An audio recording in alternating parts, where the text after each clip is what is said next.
Aura City, Southern Hemisphere, March 2025.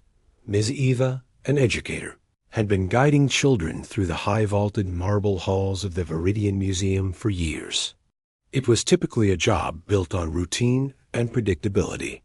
Until that day in March, 7-year-old Leo was supposed to be joining his classmates gathering around the ancient-era sculptures. But he abruptly froze in front of a massive replica of Leonardo da Vinci's The Last Supper. He was frozen solid on the spot, completely still and silent. Eva felt an unreasoning flicker of anxiety. The boy's pupils were suddenly wide and dilated. Miss Eva called him twice. "Leo, are you okay, sweetie?" Leo didn't answer. His expression was inexplicably heavy and knowing, unlike any child she had ever encountered. The boy suddenly rose from the bench and walked directly towards the figure of betrayal, Judas, in the painting. His voice shifted unnervingly. The high, childish tone vanished, replaced by a deeper, more adult, precise, and echoing register. 7 days hence, the sixth shadow. This is the first cipher. His words cut through the suspended air in the hall like a sharp blade, creating a strange atmosphere. Eva realized the mood had shifted drastically, fueling her anxiety into panic. The security guard was preoccupied.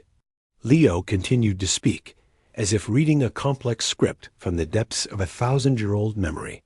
The tri-balance code is inverted in the realm of Thomas. A total of 3 new symbolic hands appear. 3 clusters. The code is complete. What you execute must possess a mathematical precision, requiring a perfect surface alignment. Eva tried to communicate with Leo, but the boy gave no sign of recognition. Other visitors slowly gathered, watching in stunned silence. An elderly man with a cane whispered 3 times, "My God, what is that?" The room temperature was visibly dropping. Leo's heavy, adult expression seemed to be awaiting orders from an invisible superior authority. The black of his pupils was gone, and even the whites of his eyes were gleaming. Eva recoiled in terror. The deep, echoing voice spoke again. "The table forms the cyclical shape of the letter B." Leonardo encoded this form. "The final message is etched into the archaic geometry. You have rescued an impossible circuit in a sealed space." Ms. Eva screamed in panic. "Someone call for medical help immediately." Leo suddenly collapsed onto the floor. Like all the air had been let out of him, he crumpled silently, like a seashell. Eva knelt down next to him. Moments later, the boy opened his eyes again. They were normal now, wide with confusion and simple innocence. The teacher asked, taking a shaky breath, "Leo, are you all right?" "What did you just say?" Leo smiled with the sweet innocence of a 7-year-old. He remembered absolutely nothing. The things the boy had just spoken were technically impossible for a child his age to know. But this was only the beginning, because Leo's words contained clues to secrets that even the world's foremost Da Vinci experts had not uncovered after years of study. Far from Aura City, on a different continent, someone was about to listen to the 47-second recording that would change everything. How could a 7-year-old child know secrets hidden by Leonardo da Vinci for 500 years? Ms. Eva, with shaking hands, had captured the 47-second video on her phone while Leo spoke in front of the painting. That night, driven by shock and anxiety, she uploaded the clip to a private social media group for trusted educators. Within 72 hours, the video had garnered 200,000 views. But among those views, there was one viewer far more crucial than all the others. Dr. Julian Cole was in his office at the Institute of Lost Arts in London. His assistant burst in without bothering to knock. "Professor, you need to see this right now." Julian Cole was the director of the institute. He had devoted 38 years of his life to obsessively examining every brushstroke and cryptic note left by the Renaissance master, Leonardo da Vinci. He pressed the play button. He saw the boy's precise gestures towards the painting. He heard the words. Julian's face instantly turned deathly white. His coffee mug slipped from his hand, shattering on the floor with a loud crash. "This is impossible. Absolutely impossible." His voice was shaking with shock. Julian rewound the video 6 times. With every viewing, he saw the confirmation of the truth his mind desperately wanted to reject. The small boy from Aura City had described the 7-step cipher, replacing the original 13-step code. This was a hypothesis that Julian had published only 3 months prior in a restricted academic journal. A theory that was little more than conjecture. Globally, only 17 experts had access to that document, and none of them were in Aura City. But there was something far more unnerving. Leo had specified that there were a total of 9 visible fingers among a particular group of apostles in the Last Supper. Julian had never published this specific observation. He had only discovered this detail 2 weeks prior using high-resolution infrared scans of the original mural at the Institute of Lost Arts' private lab in London. For an outsider to know this piece of information was literally impossible. Julian immediately found the museum's contact number where Eva worked. Because of his fast, agitated English, Miss Eva struggled to understand him over the phone and had to call for the museum's translator. "I need to speak to that boy immediately. This is an emergency of a magnitude you cannot even imagine." 20 hours later, Julian Cole was on a flight bound for Aura City.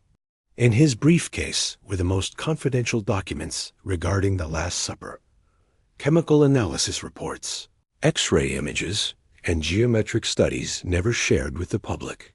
Throughout the flight, he obsessively reviewed his notes. If the boy knew the 7-step cipher, replacing the original 13-step code, without ever having studied it, only 2 possibilities remained. The first, someone must have leaked this highly classified information to a 7-year-old child. The second, the thing Julian dared not even commit to paper. The plane landed at 6 a.m. Julian hadn't slept or properly eaten. His mind was consumed solely by the boy's expression in the video. Those completely white eyes. That voice that did not belong to a child's body. The moment he arrived at his hotel room, Julian immediately pulled up the video again. This time, he noticed a detail behind Leo that he had missed before. Reflected in the protective glass of the painting, a shadow that shouldn't have been there appeared. A tall, humanoid silhouette that did not match anyone present in the hall at the time. A cold shiver ran down Julian's spine. He magnified the image on his laptop as much as possible. The shadow's proportions perfectly matched the tall build of an adult male from the 15th century. Adjusting the original 10th century to be closer to Da Vinci's time, the figure was holding something. A slender instrument resembling an architect's compass. "Oh my God," Julian whispered to himself. "Da Vinci, is that really you?" But the most terrifying question still gnawed at him. If this boy was truly, impossibly connected to Leonardo da Vinci, what other unfathomable secrets were waiting to be revealed? The home of Maria and Leo in Aura City was in one of the quieter districts. A modest, clean house, the refrigerator covered with Leo's crayon drawings, an ordinary home. Julian rang the doorbell promptly at 9 a.m. Maria opened the door, her eyes full of suspicion. "You are the professor from London?" Her voice was tired. Leo hadn't been sleeping well since the incident. He would wake up in the middle of the night, shouting the same numbers, 7, 9, 3. The new ciphers, always the same repeating sequence. Julian stepped inside and saw Leo sitting on the floor, playing with building blocks. Leo looked up and smiled genuinely. "Hello, sir. Did you come for the painting?" The boy's local language, using English as the default local language for the international version, was completely normal. The deep, adult voice heard at the museum was absent. The researcher, Dr. Julian Cole, knelt down and took a photograph out of his briefcase. It was a magnified, high-resolution detail of the Last Supper, specifically Thomas's right hand. "Leo, can you tell me what you see here?" The boy looked at the photo for just 5 seconds. Then his body suddenly tensed, his pupils shrinking to almost microscopic black points. When he spoke, his voice had changed again, reverting to that ancient echoing register, the downward-pointing triangle, the alchemical symbol for water, but Leonardo reversed it.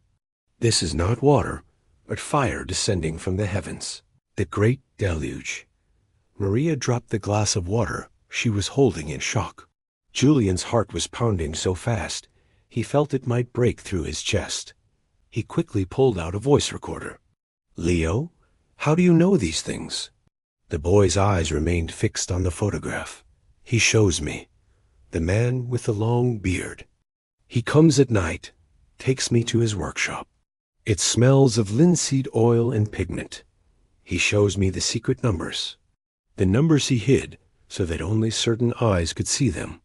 Julian Cole was scribbling notes furiously with trembling hands. "What else does he show you?" Leo stood up and walked into his room. He returned with a school notebook. He opened the notebook to a specific colored page. It was a crayon drawing he showed Julian, ostensibly a child's drawing. But the proportions were perfect. Too perfect. It was the architectural blueprint of the main dining hall, the ancient structure in the ancient center, replacing Milan, where the original Last Supper mural was located. The drawing included exact measurements, precise angles, details that only someone who had been physically present in that space could possibly know. Julian's voice caught in his throat, reduced to a choked whisper. "Leo, have you ever been to that ancient center?" The boy shook his head. "No, sir. But he takes me there in my dreams. He shows me the cracks in the wall, the large window looking out onto the courtyard, the place where the great disaster of 1943 happened." The fabric of reality around Julian seemed to be tearing apart. Indeed, a bomb dropped by the Allied forces had hit the ancient structure in August 1943, had destroyed a section of the dining hall, but the area containing the Last Supper had miraculously survived. This specific piece, Maria began to cry silently, her body shaking. "My son is sick, isn't he? There's something wrong with his brain." Dr. Julian Cole slowly shook his head, his face full of empathy and concern. "Signora Maria, your son is not sick. Your son is a conduit. And what is happening on the other side is something modern science cannot yet explain." Leo smiled and returned to playing with his building blocks as if nothing had happened. But before Julian could ask any more questions, the boy spoke without even raising his head, using that adult voice. "Next time, bring the documents from the temple archives, replacing Vatican documents. The ones they keep hidden in the secret vaults. We need to cross-reference them." The researcher's knees felt weak. Julian had never mentioned the temple archives, but the documents indeed existed, and Julian had been granted special permission to study them. How could this child possibly know Julian's most confidential research plans? Julian set up a temporary research base in a hotel near Maria's family home. For 3 days, he conducted extensive cognitive tests on Leo. Every session revealed abilities more impossible than the last. On the 4th day, he brought a specially designed puzzle. It was a digitally randomized version of the Last Supper. "Leo, can you show me where each piece belongs?" Julian estimated that, due to the complexity of the artwork, this would take at least 20 minutes. The puzzle had 200 pieces. Leo completed the entire puzzle in 97 seconds. Not only that, as Leo placed the puzzle pieces onto the tablet, he simultaneously narrated the process in a deep whisper. "This piece contains the point ciphered as Philip's third eye. Leonardo painted this using a highly specific 3-layered sfumato technique. The first layer was an ochre pigment. The second has traces of vermilion red. The third is a transparent walnut oil glaze." Dr. Julian Cole immediately cross-referenced every technical detail the boy stated with the Institute's chemical analysis database. Everything was correct. Every single detail. Even the minute technical specifics that had been verified only through months of advanced testing, like mass spectrometry. That night, Julian arranged an emergency video conference with the International Renaissance Studies Council. 15 experts from 8 different countries watched in absolute silence as Leo answered complex technical questions that would have stumped even a veteran university professor. Dr. Chun, calling in from Beijing, asked with a slight tremor in her voice, "How many nails or metal tacks are visible on the surface of the table?" Leo replied instantly, using that deep adult register, "None." Leonardo deliberately removed all metal objects from the central composition. This was a symbolic choice. Metal represents betrayal. Only the figure of betrayal, Judas, makes eye contact with the metal objects outside the main frame. Dr. Chun frantically began checking her archive notes. "My God, he's right. I only published that theory in an academic journal in China 6 months ago." Professor Goldstein, joining from Tel Aviv, posed the next question. "What does the number 1313 represent in the hidden geometry of Leonardo's work?" Leo's eyes suddenly became glassy and vacant. The deep voice replied, 13 is the death of a cycle. 13 is the necessary betrayal. 13 is the step that breaks the perfect circle and allows for rebirth. Leonardo knew this. That is why there are 13 figures in the painting, but 14 shadows. The extra shadow is the spectator's shadow, which is ours. We were always part of that betrayal. There was complete silence in the video conference room. No one had ever noticed the 14th shadow before. Dr. Julian Cole quickly began to magnify a high-resolution photograph of the original mural. Julian applied ultraviolet light filters in the imaging software. And there it was, a faint shadow, cast from outside the frame. A shadow technically pointing back towards the viewer. "This is impossible," Professor Goldstein mumbled. "I have been studying this painting for 40 years. Leo continued to speak in that voice that was not his own. Leonardo left a mathematical message. If you measure the distance between each apostle and Christ, you get the Fibonacci sequence.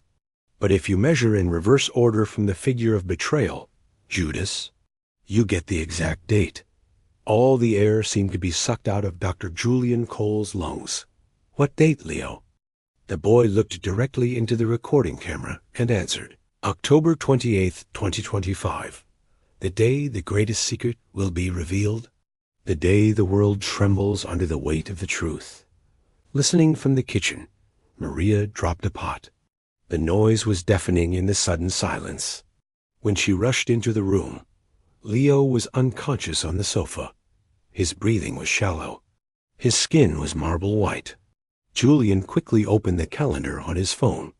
October 28th, 2025. Exactly 7 months remained until that date. One of the experts on the video call whispered something in German. Julian translated it in his mind. Das Ende kommt. The end is coming. Leo woke up 30 seconds later. He asked for water in the normal voice of a 7-year-old boy. He remembered none of what he had said. But on his right palm, there was something that hadn't been there before. A symbol drawn in invisible ink, visible only under ultraviolet light. Julian illuminated the boy's palm with his specialized penlight. It was Leonardo da Vinci's personal seal, the exact same mark seen in the master's original notebooks stored in the Institute as private collection. Who or what was marking this child? Julian made a decision that could potentially cost him his entire reputation. "Signora Maria, I need to take Leo to the ancient center, Italy, to where the original mural is located. We can only find the answers there." Maria immediately refused. "My son is not going anywhere. This is too much." But that night, Leo paid another night visit. Julian, who was sleeping on the living room sofa with the family's permission, heard barefoot steps at 3:42 a.m. Leo walked sleepwalking towards the room. His eyes were open, but completely white. The boy stood before Julian. He spoke in flawless classical Latin. "Julian Cole, I have chosen you as my guardian. You must bring the boy to the Grand Refectory, Sanacolo. Only there can the veil be lifted completely. Time is running out. October 28th. Do not forget. Julian answered with a trembling voice in English. Who are you? The smile that appeared on Leo's face was not childish. It was an ancient, wise, and disturbing grin. You know who I am, Julian. You always have. That is why you devoted your life to searching for me in every brushstroke. Now I find you, and I need you. Leo returned to his bed without waking up. The next morning, Maria found a drawing under her son's pillow. It was a portrait of Leonardo da Vinci. It was drawn with such precision that it looked almost like a photograph, but it was done only with crayons by a 5-year-old child. Maria finally agreed, but I will not leave his side. I'm coming too. 3 days later, they were on an Aura City Airlines flight bound for the ancient center. As the plane crossed the continents, Leo slept deeply. Julian watched the sleeping child. Leo smiled in his dreams, mumbling words in Latin. He drew invisible symbols in the air with his fingers. They landed under a gray rain in the ancient center. Julian took them straight to the protected sanctuary, the monastery. It was a Tuesday, and the site was closed to the public. But Julian had special permission. They walked through the ancient stone courtyards. Leo had never been there, but he walked as if he knew every corner by heart. Leo stopped exactly in front of the Grand Refectory door.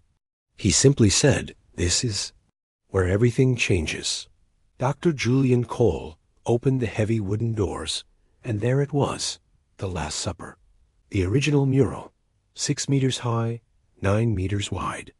500 years of history was breathing within the cracked walls. Leo slowly walked in. His footsteps echoed in the empty hall. He stopped precisely in the center of the hall, the exact point where Leonardo's perspective lines perfectly intersected. Maria held her breath. Then Leo raised both his hands toward the mural, and something extraordinary happened. The faint lights in the refectory began to flicker. The temperature suddenly dropped sharply. Julian saw his own breath condensing in the air. A deep, resonant hum filled the entire space. It was as if the walls themselves were vibrating at an impossible frequency. Leo cried out, "No," both in his own small voice, and a voice that sounded centuries old. The words were in old Italian mixed with Latin. Vedilo. Vedilo finalmente. Look at it. See it now, finally. And in that moment, Julian also saw something that had been standing there for 500 years, yet no one had ever noticed before. On the wall, directly above the painting, were almost invisible marks. Cracks that were not random. They formed a pattern. A map. An astronomical map. Julian, with trembling hands, pulled out his phone and quickly took pictures. He opened his astronomy application. The map perfectly aligned with the star positions for the night of October 28, 2025, at 23:33 Ancient Center Time. My God, Julian whispered. Leonardo predicted this 500 years ago? But the most terrifying thing had yet to be revealed. Leo suddenly collapsed. His small body fell onto the marble floor of the Grand Refectory. Maria screamed and ran to his side. Julian called for emergency services, but the boy woke up before help arrived. "I'm fine, Mommy," he said in his normal 7-year-old voice. "I just had a very long dream." But on his left hand, there was something new. Numbers written in an ink that looked like dry blood. Before Maria could wipe it away, Julian quickly took a photograph. These were coordinates.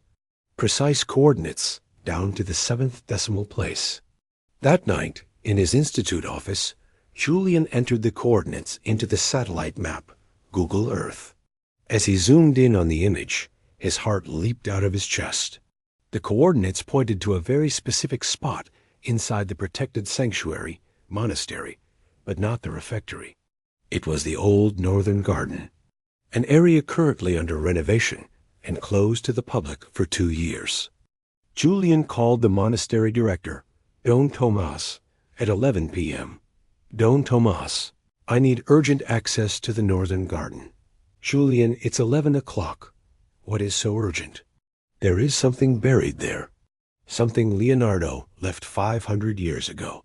There was a brief silence on the line, then a strained, nervous laugh. Are you drunk, Julian? I am completely serious.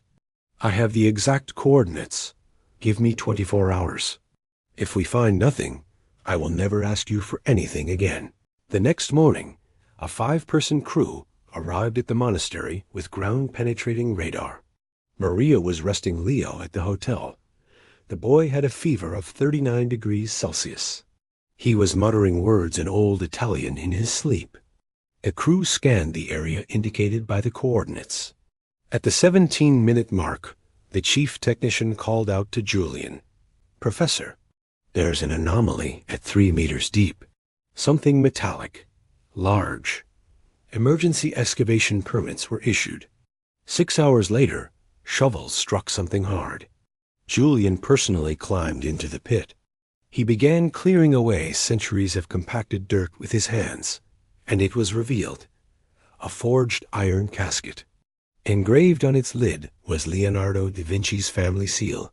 This seal was impossible, as Leonardo da Vinci did not officially have noble family status and was not expected to use such a mark. But the casket stood before him, real, tangible. It weighed exactly 43 kilograms. They weighed it on the scale they had brought. The monastery director, Don Tomas, replacing Don Mauricio, crossed himself 3 times. My God, how did you know this? Julian did not answer. He was crying silently. Tears fell onto the rusty surface of the casket, the quest he had devoted 38 years of his life to, and a 7-year-old boy had led him to his life's greatest treasure. The casket was transported to the Institute of Lost Arts' restoration lab. Specialists worked for 4 hours to open the seal without damaging the contents. When the lid was finally opened, Julian held his breath. Inside were documents. Hundreds of parchment pages preserved in resin, detailed drawings, complex mathematical calculations. And right in the center, a leather-bound manuscript. Julian read the first page. The handwriting was Leonardo's characteristic mirror, script written right to left, legible only with a mirror. The title made Julian's hands tremble. Il messaggio finale, per colui che vedrà oltre il velo. The final message. For the one who will see beyond the veil. Julian translated out loud as his colleagues recorded every word. I write this in 1518. In the last days of my life, I saw what was coming. I calculated the celestial cycles. I grasped the order hidden by the ancients. The Last Supper is not merely a painting. It is a clock, marking the precise moment humanity will face its greatest test. Document continued with astronomical calculations that Julian struggled to follow. Planetary alignments, references to lost ancient texts, and one date written over and over, October 28, 2025, 11:33 p.m. At that moment, Leonardo had written, "The child will come. He will see what I saw, speak with my voice, and reveal what humanity must know before the great shift. Seek the child, protect him, for he is the key." Julian looked up, meeting the eyes of his research team. Leo. Leonardo had spoken of Leo 500 years earlier. At that exact moment, a chill ran through Maria back at the hotel. Lying with a fever, Leo suddenly awoke. His temperature dropped back to normal within seconds. He looked at his mother and said in a clear voice, "Mom, they found it. Now the real thing begins. What else is there? What else had Leonardo prophesied? And why had he chosen a 7-year-old boy from Ora City to reveal everything? Leonardo's manuscript spanned 372 pages. Julian assembled a team of international translators and experts. They worked non-stop for 5 days.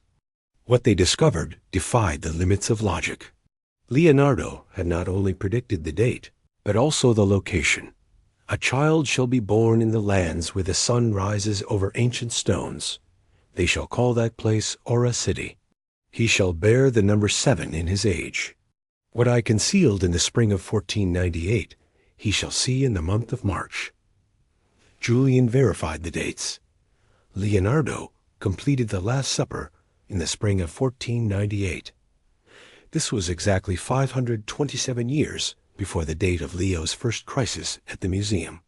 Leo was born in Ora City, which rose above the ruins of the ancient Sun City, just as the prophecy indicated. Everything matched with mathematical precision. But the most disturbing part of the manuscript was on page 208. Leonardo described a ritual. When the child stands before the entirety of my work, at the point where my hand last touched the wall, at the exact moment of celestial alignment, he must speak the words I concealed. Only then shall the veil fall, and humanity shall see what has always been there, but which no one has been able to perceive. Julian read the words, written in Old Latin. He memorized them. He repeated them out loud. There were 13 words in total, no more, no less. The sentence translated into English as, "That which is above is as that which is below, to enact the miracle of the one thing." This was a quote from the Emerald Tablet, the oldest alchemical text in human history. But Leonardo had altered it slightly. He had used 3 key words with a different semantic weight. Julian noticed these changes, but was deeply unsettled because he couldn't decipher their profound meaning. He immediately called Maria. "We need to bring Leo to the Grand Refectory on the night of October 28th, exactly at 23:33. Intact. This is critical." Maria hesitated. "My son has been through too much already. I want to go back home to Ora City. I want this to end." Julian's voice grew heavy. "Signora Maria, if Leonardo is right, if this is real, Leo is not just a child who sees things. He is part of a much larger structure planned over centuries. And if we do not complete this, as Leonardo described it, what happens?" Maria practically screamed. "What is going to happen?" Julian read the final line of the manuscript out loud. "If the ritual is not completed, the window shall be closed forever, and humanity will lose its last chance for awakening before the final collapse begins." Maria silently sobbed into the phone. "Why my son? Why Leo?" Julian was honest. "I don't know." But Leonardo knew. And he wrote that the child would be willing, that something in his soul would recognize the truth, and he would choose to complete the mission on his own volition. That night, Leo had yet another dream. He woke up at 4 a.m. and walked into his mother's room. "Mom, I have to go back to the painting. Leonardo needs help. There's something hidden behind Christ's eye, and only I can see it." Maria hugged her son tightly. "Aren't you scared?" Leo shook his head. "No, Mom. Leonardo is good. He's just sad." Because no one understood his message. "But I understand. I will help him." 3 days later, Julian secured special authorization from the ancient center's government. On the night of October 28th, the Grand Refectory would be completely closed to the public. Only 5 people would be inside. Dr. Julian Cole Maria Leo, the monastery director Dom Tomas. Dr. Chun from Beijing high-resolution cameras, thermal cameras, electromagnetic sensors, radiation meters. All this sensitive equipment was monitored by a technical crew in an adjacent room. If a paranormal event was going to occur, it would be recorded from every angle science could observe. October 28th dawned with a cloudless sky over the ancient center. Maria, following Julian's suggestion, dressed Leo entirely in white garments. The boy was calm. At breakfast, he watched dinosaur videos on his tablet, laughing normally. But as the sun began to set, Leo paused. He looked out the hotel window towards the north, towards the sanctuary. "It's almost time. Leonardo is waiting." Julian's stomach tightened into a knot. He checked his watch. 6 p.m. Exactly 5 hours and 33 minutes remained until the critical moment. The secret hidden for 500 years. Would it be revealed by a 7-year-old boy? And was the world truly ready to learn this truth? 2315. The grand refectory was illuminated only by candlelight, 14 candles, one for each figure in the mural. The flickering light cast dancing shadows across the apostles' faces. Leo walked in, holding his mother's hand. He walked barefoot, as the manuscript dictated. His small footsteps echoed in the absolute silence. The electromagnetic sensors were already showing anomalous readings. Dr. Chun stared at the monitors with an expression of disbelief. This is impossible. The magnetic field of the hall is fluctuating without any visible source. Julian guided Leo to the precisely marked spot, the geometric center of the hall, where all the perspective lines intersected. Leo stood there, looking up. His brown eyes reflected the candlelight. 2328, said Don Tomas, checking his watch. Leo closed his eyes. His breathing became deep, slow, and rhythmic. Julian noticed that the boy's inhalation and exhalation rhythm was exactly the same as the flicker of the candles, as if synchronized by an invisible force. 2330. Thermal cameras recorded a 12 degrees Celsius drop in temperature within 5 seconds. Maria shivered not from the cold, but from a primitive fear deep in her biology. 2332. Leo's eyes snapped open. They were completely white, just like the first time at the museum. But now there was something else. An inner glow, like a light radiating out from inside his skull. 2333. Exactly. Leo raised both hands, speaking the 13 words in flawless Latin. The child's voice merged with something deeper and more ancient. It sounded as if two voices were speaking from the same throat. Quod est superius, est sicut quod inferius, et perpetranda miracula re unius. That which is above is as that which is below, to enact the miracle of the one thing. And then it happened. The mural was shifting not physically, but something perceptual slid into place. Julian blinked in disbelief. The colors were more vivid, the lines sharper, and then he saw it. Something he had never seen before, despite studying every square inch for thousands of hours. Behind Christ's head, a very faint mark, a perfect circle with a dot in the center. The symbol of gold, the sun, divine consciousness. My God, Julian whispered. It was always there. Dr. Chun yelled from the monitors. The cameras! Look at the cameras! The mural looked completely different on the screens, as if the cameras were catching a wavelength normally imperceptible to the human eye. But now everyone could see. There were invisible texts in the pigment writings that only appeared under the specific electromagnetic conditions created. It seemed by Leo's presence. Julian scrambled toward the mural, frantically reading the words that seemed to float above the apostles. The words were written in Old Italian, Latin, Greek, and Hebrew. It was a multi-layered message, a palimpsest of hidden knowledge. Betrayal is necessary for rebirth. The end of one cycle allows the beginning of the next. What you call apocalypse is merely transformation. On October 28, 2025, the Earth will achieve perfect alignment with the galactic center. For 17 minutes, the planet's vibrational frequency will shift. The ready shall ascend. The unready shall sleep for 500 more years. Julian read the words 3 times to ensure he wasn't hallucinating. But they were there. They were real. They were visible. 5 high-resolution cameras were recording everything. Leo lowered his hands. The light in his eyes faded. The words hidden on the mural slowly began to dissolve, as if the window of visibility was closing. Quickly, Julian shouted. Record everything before it vanishes. For 3 frantic minutes, they documented every symbol, every word, every diagram Leonardo had masterfully concealed within his masterpiece. This information was massive enough to rewrite the history of art, science, and human spirituality. Then Leo spoke in his normal voice. I'm done, Mommy, I'm done. Can we go get pizza now? Maria was laughing and crying at the same time. She hugged her son tightly. "Yes, sweetie, all the pizza you want." But Julian couldn't move.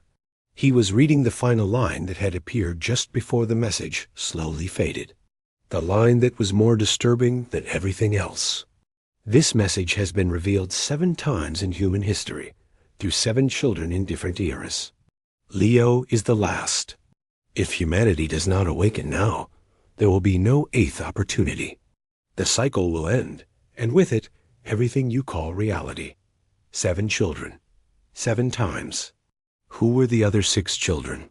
What happened to them?" Julian spent the next 3 nights researching without sleep. He searched historical archives for references to children with unexplained abilities connected to great works of art. What he found paralyzed him. 1427. Florence. A 7-year-old boy named Giovanni correctly described all the details of Masaccios Trinity fresco before it was finished. He was declared possessed. He died under mysterious circumstances at age 9. 1506. Rome. A 6-year-old girl named Lucia described the ceiling of the Sistine Chapel with absolute accuracy, while Michelangelo had yet to begin painting. The girl was confined to a convent. She was never heard from again. 1642. Amsterdam. A 5-year-old boy named Jacob spoke the exact dialect Rembrandt used in his private notes. He accurately predicted the artist's date of death. Jacob disappeared 3 weeks later. His body was never found. 1889. France. A 4-year-old boy named Pierre drew Van Gogh's Starry Night 3 months before the painter created it. Pierre was committed to an asylum. He died at age 12. 1937. Spain. During the Civil War, a 6-year-old girl named Carmen described all the hidden symbols in Picasso's Guernica while the artist was still painting it in Paris. Carmen disappeared during a bombing and was never found. 1988. New York. A 5-year-old boy named Marcus foretold the creation of Basquiat's untitled 1982 with the exact same symbols and colors. Marcus died in a traffic accident 2 years later. His family did not believe it was an accident. And now Leo, the 7th, and according to Leonardo's message, the last. Julian presented his findings to the international team. The room descended into dead silence. Finally, Dr. Chun spoke. All the children died young. All their deaths were either violent or mysterious. All were either lost or silenced. Maria, who had been listening in the back, sprang to her feet. "No, no, not my son. We are going back to Aura City." "Now," Julian tried to calm her, but Maria was trembling with rage. "You knew. You knew something terrible was going to happen. That's why you wanted us to come here. Signora Maria." Don Tomas's, replacing Don Maurizio, voice was heavy and serious. "If Leo is truly the 7th, then his mission is not yet complete. The message says he must reveal the full truth after October 28th. That was only 3 days ago. There are still things that must come to pass." Just then, as if the universe had heard their words and responded, Julian's phone rang. The number carried Vatican area code. An authoritative Italian voice, which did not identify itself, spoke. "Dr. Cole, His Holiness wishes to see the boy immediately." The floor beneath Julian's feet felt like it dissolved. "The Pope wants to see Leo?" "There is information that can only be shared face to face. The child may be accessing knowledge the Church has held for 2,000 years. We need to confirm exactly what he knows. A vehicle will be sent to pick you up in 2 hours." The phone disconnected. Julian looked at Maria. "The Vatican. They want to speak with Leo." Maria took her son's hand. "Leo, do you want to go?" The child looked at his mother with his brown eyes, which were simultaneously completely normal and unimaginably profound. "Yes, Mommy. There is something they are hiding there. Something Leonardo wanted me to retrieve. It is very important."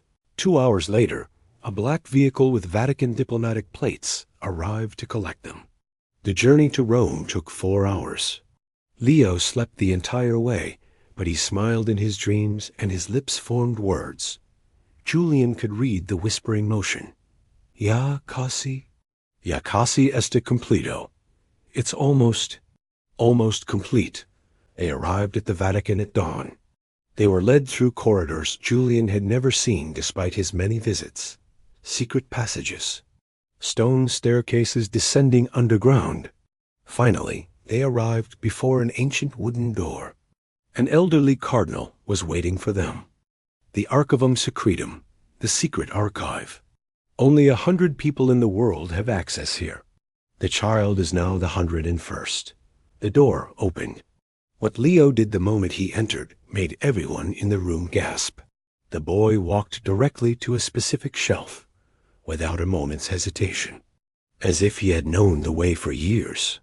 He pulled a manuscript from the middle of the shelf, with a deliberate movement, and opened the book to a page that was already marked. "This is the true lost gospel," said Leo, in that echoing voice that was not his own. "This is the text they did not want humanity to read. The gospel that explains the secret of the Last Supper, what Christ truly taught, the transformation of consciousness." The cardinal turned chalk white. How do you know this is here?" Leo smiled. That smile did not belong to a child. It was ancient, wise, and held a hidden secret. "Because I was here when they hid it, 1700 years ago, in another body, with another name, but with the same mission, the guardian of knowledge, until the time was right." Dr. Julian Cole's legs gave way. Leo was clearly stating that he was reborn someone who had lived millennia ago. What did this forbidden text contain? The manuscript was 243 pages long and written in Aramaic. Leo began to read it aloud, translating simultaneously for Julian. His voice fluctuated between that of a 7-year-old child and an aged, deep man. It was both unsettling and mesmerizing. "Christ was not betrayed," Leo stated. The figure of betrayal, Judas, followed precise instructions. The Last Supper was a ritual of initiation. Every apostle represented a frequency of consciousness. Christ taught them to raise their vibration, to exist in higher dimensions. The seeming betrayal was necessary for the completion of the cycle. Death was mandatory for resurrection. The cardinal reacted. "This is heresy. This is outright heretical." Leo looked up. Those eyes. They could not belong to a child of that age. "This is not heresy. This is the truth that was hidden, because humanity was not ready. But now the time has come." Leonardo knew this. That is why he painted the Last Supper as a map of transformation. As Julian listened, mesmerized, Leo explained how every element in the painting corresponded to a step in the process of consciousness elevation. Their hand gestures, their positions at the table, the hidden numbers, they were all a code. "October 28th, 2025, Leo continued. "The Earth will align with the galactic center. A window will open for exactly 17 minutes. Those who have prepared their consciousness will be able to make the leap. The others will continue in the cycle until they are ready. This is not a punishment. It is simply the natural process of spiritual evolution." Maria listened through silent tears. Her 7-year-old son was explaining concepts philosophers and mystics had tried to understand for thousands of years. "So what must people do to prepare for this process?" Julian asked. Leo closed the manuscript. He looked directly into the camera he knew was recording everything and would be watched by millions. They must remember. They must remember who they truly are. Beyond the name, beyond the body, beyond the personal story. You are the consciousness experiencing physical reality. And that experience is about to expand in ways you cannot imagine. The child stood up, walked toward a specific wall in the archive, and touched a certain stone. The stone yielded slightly, and a secret compartment opened. Inside was a small golden box. The cardinal shouted, "That box has been there for 1,800 years." No one knew how to open it. Leo took out the box and opened it without effort. Inside was a crystal clear, quartz, the size of an egg. But it was no ordinary crystal. The moment Leo held it, it began to emit its own light. This crystal was used by Christ during the actual Last Supper, Leo explained. It holds the exact frequency of that night. The frequency of transformation. Leonardo knew this. He subtly painted the crystal's reflection inside the cup in front of Christ. He used special pigments visible only under specific conditions. Julian recalled the images from October 28th. There indeed was a strange glimmer in that cup. He had thought it was a camera artifact at the time. Leo handed the crystal to Julian. "You must protect this." And on October 28th, 2025, at 23:33, you must place it in the exact center of the Grand Refectory, at the point where the perspective lines intersect. I will be there. Anyone who wishes to be there can be. The broadcast will be global. The awakening will be collective. What about after that? Asked Maria, her voice trembling. Leo walked towards his mother and instantly reverted back to his normal 7-year-old self. After that, Mommy, we'll go back to our home in Aura City. I'll go back to school like usual. I'll eat my favorite meal and play with my friends. Because all of this is important, but being a child is important too. Leonardo taught me that.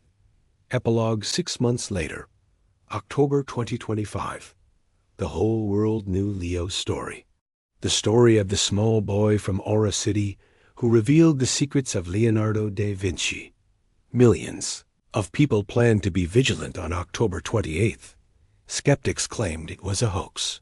Believers said it was the most important event in human history. Leo was playing with blocks at home, watching cartoons, acting like a completely normal child. Maria watched over him every night, trying to protect both her son and a reality that had been irrevocably changed. Julian was in the ancient center, guarding the crystal on a special mission. The world waited, and the gateway between the visible and invisible dimensions, which Leonardo da Vinci had foreseen, was about to reopen. Finally, the day arrived. October 28th dawned. Would this be a genuine transformation? Or merely the quiet ending of an extraordinary story told by an extraordinary child? The answer would be given exactly 183 days later. Yes, you made it to the end. And this is proof that it truly took place. This is not the end of a story. It is the beginning of a potential far greater than scientists could ever imagine. The question is no longer, is Leo telling the truth?